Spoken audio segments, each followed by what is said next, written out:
Raila Odinga's campaign is taking shape. If you've been following Raila Odinga's campaign, you can clearly tell that Raila Odinga's campaign is designed in a way that there are several layers. There's a group which is called the Azimio Mutani. This group consists of young leaders led by Hassan Joho, Junet Mohammed, Sabina Chege, Kanini Kega, and Ledama Olekina. This team is backed up by several other young leaders.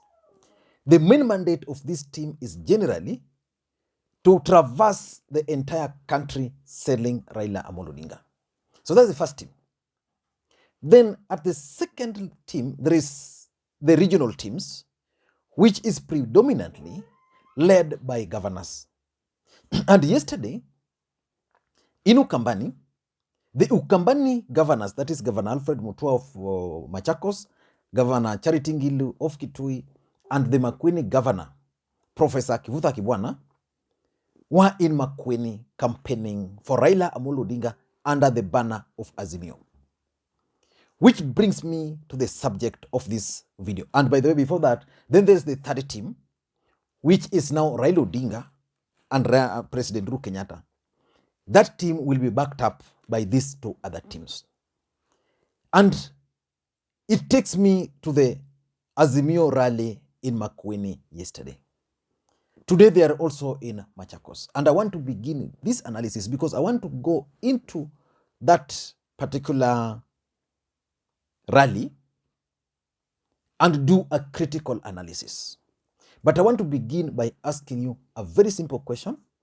And simple questions always requires very simple answers. Yes or no. Do you think Raila Amolo Odinga can go to Ukambani minus Kalonzo Musyoka and through these governors and successfully manage to get the votes from Ukambani? Yes or no? I'm asking that because personally, I always believe that Kalonzo Musyoka has control of Ukambani voting bloc. He delivered them successfully to himself when he contested for the presidency. He delivered them to Raila Odinga in 2017. He delivered again in 2013. So I've always believed that the Ukambani region will always go with Stephen Kalonzo Musyoka. But there's the emergence of these three governors. And there is also the emergence of Azimio movement. Can Raila Odinga go to Ukambani alone, using these governors and win votes there? But before we get into all those details, if you're watching this video or analysis for the first time, please, the best thing you can do is to click the subscribe button, because what we do on this channel is simple. We analyze politics in a way you can't find any other place. So the best thing, just click that subscribe button now, so that next time you produce a video, YouTube will automatically notify you. And to the subscribers, I want to continue. Thank you guys for your continued support, because without that support, this channel cannot be where it is. Now, let us get back to the main issues. Critical analysis of yesterday's event. The first thing which I can easily conclude from their meeting is that the three governors from Ukambani are actually fighting for their space within Azimio movement. Alfred Mutua had announced that he was going to run for the presidency. Recently, he said he was not going to run for the presidency and is therefore going to support the Azimio and Raila Amolo Odinga. Professor Kivutha was cheated by Kenyans that they were even ready and willing to raise funds for him to run for the presidency. Governor Kibwana will not be running for the presidency. And it's very clear that he's going to support Raila Amolo Odinga. So which means these two governors, since they're not going to be eligible to run again, they must secure their space within Azimio movement.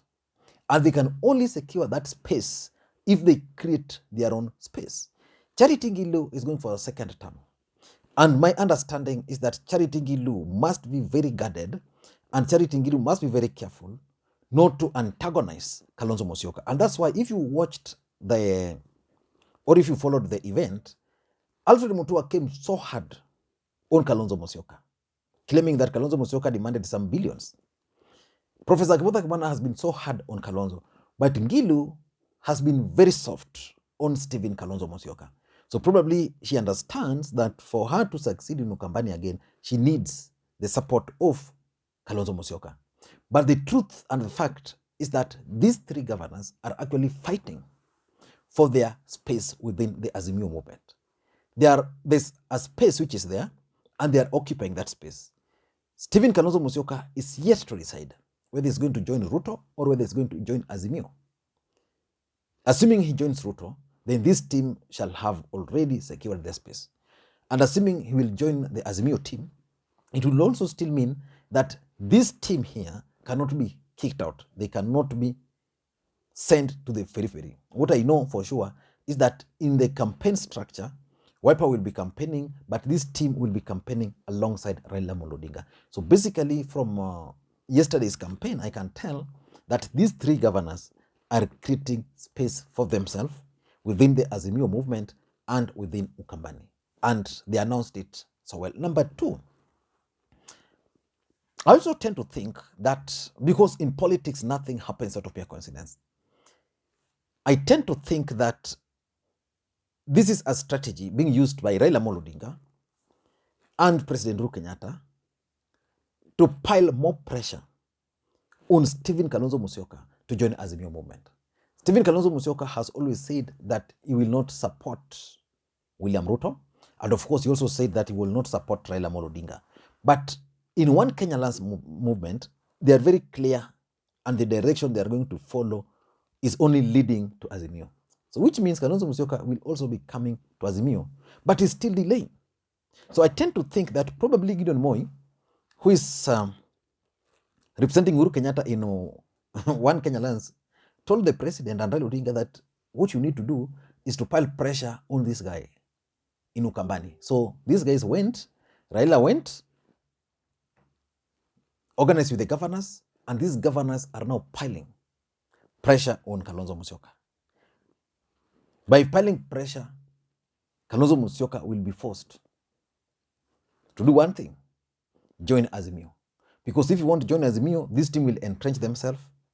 The ground is being made hostile for him, because the truth of the matter is that, gauging by the reaction of the residents there, and even before this meeting, and I've stated it here severally, Ukambani leadership they are kind of more receptive to Azimio than to UDA. I remember there's an event which Raila attended, and the reception was for Azimio. So that's the second thing. They want to force Kalonzo Musyoka to join Azimio. Number three, and this is the third thing I've observed, and it will be important for Raila Odinga's secretariat or campaign team to ask themselves this question: can they win Ukambani without Kalonzo Musyoka? And if they can win Ukambani without Kalonzo Musyoka, then they should forget about Kalonzo Musyoka. But if they cannot win Ukambani without Kalonzo Musyoka, then it means they must persuade Kalonzo Musyoka to join them. If not, Kalonzo Musyoka will feel being humiliated and might join Ruto. Because these three governors, in my view, are serving their own interest. Is that interest serving the interest of Raila Odinga? I don't think so. It hurts Raila Odinga. If, for example, Alfred Mutua can stand before the people in Ukambani and tell them that Kalonzo Musyoka demanded for money, where is the proof? If he doesn't have the proof, then he's hurting Raila Odinga's campaign, because Raila Odinga is keen on Ukambani. The person holding key to Ukambani, if you ask me now, is still that same guy you are saying was demanding money. Even if he demanded money, why should Alfred Mutua do that publicly? It's because he's serving his own interest. And that personal interest is going to hurt Raila Odinga's campaign, if you ask me. So that's the third thing I'm observing. Raila Odinga's campaign is going to be affected more if these three governors are going to continue these campaigns, but only to insult Kalonzo. Kalonzo Musyoka, in my view, these guys need to respect him. Number 4, in my view, the fourth thing I observed is the crowd. That crowd shocked me. Ngilu, Kibwana, Mutua, pulling such a crowd is a very big statement on their side. It means now they are ready to be part of Azimio. If Kalonzo will not come, one of them will be made maybe a co-principal. That's one thing. Crowd means that the ground is actually receptive to Azimio. And number 3, it also means that Ukambani can actually chart their own ways and path, minus Stephen Kalonzo Musyoka. I'll be keenly waiting for Machakos, because Machakos is kind of a bit cosmopolitan. But Makueni is purely Ukambani. So if these guys could attract such kind of crowd, then I think they are on the right track. Number 5, the 5th thing, is that this Ukambani event is actually exposing Raila Odinga's campaign strategy. Go very keenly to Kisii. What's happening in Kisii? Ongwae, the Nyamira governor, and the gubernatorial candidates are also doing a similar thing, campaigning vigorously for Raila Odinga in Kisii. In Ukambani, these governors, what they've started is actually similar to what's happening in Kisii. So we can say that Raila Odinga's campaign is going to be devolved. It's likely to have regional or county leaders or regional leaders. At the coast, I don't know whether it's going to be Joho or Amason Kingi, but I can tell you that even down there, the campaign is going to be designed in a way that it is devolved. We are going to have those 3 campaign teams I mentioned, the Azimio Mtaani just moving around. Then there will be these county teams which will focus primarily on the counties, like Uhuru is doing for him magic in Northeastern. And then the Raila Odinga campaign, which if he's going to Ukambani, these teams will support. So I think we can clearly now tell that Raila Odinga's campaign strategy is now out. And the other thing I observed was the fact that the Azimio Mtaani team was missing. Why do you think they were missing? Was it strategic? Or is it because Joho and Junet are with President Uhuru Kenyatta and Raila Odinga in Dubai? Or why do you think this team is missing? I think this team is missing because they wanted the whole event to be a Kamba event. Because if Joho was to go there, Junet was to go there, then these attacks on Kalonzo were to emerge. Then you would not say that that was an Ukambani sibling rivalry. You would clearly conclude that it is Raila Odinga who sent the team to attack these guys. So in my view, the absence of Team Azimio Mtaani was also deliberate, so as not to antagonize Stephen Kalonzo Musyoka. I don't know what you think. That's my take. The deputy president is in Kirinyaga as we speak.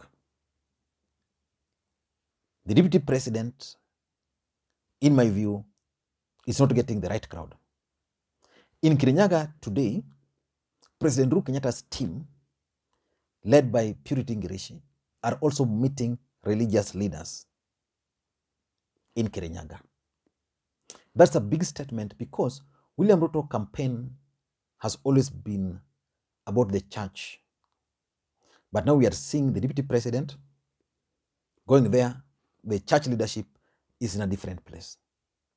I'll be keenly following that event because we also know that President Uhuru Kenyatta is actually supposed to be in Sagana next week.